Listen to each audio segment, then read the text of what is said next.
Okey, sediakan ayam, campurkan dengan bawang putih dan halia. Ya, lepas tu masukkan sos tiram.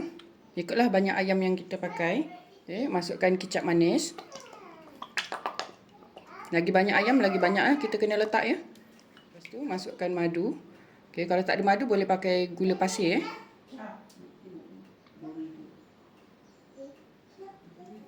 Gaul sebatikan. Anak-anak memang suka menu ni. Tambahkan sedikit minyak masak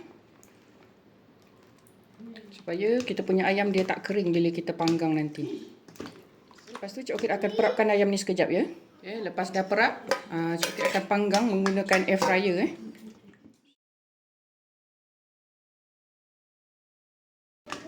Okay, bakar bersama kuah dia sikit.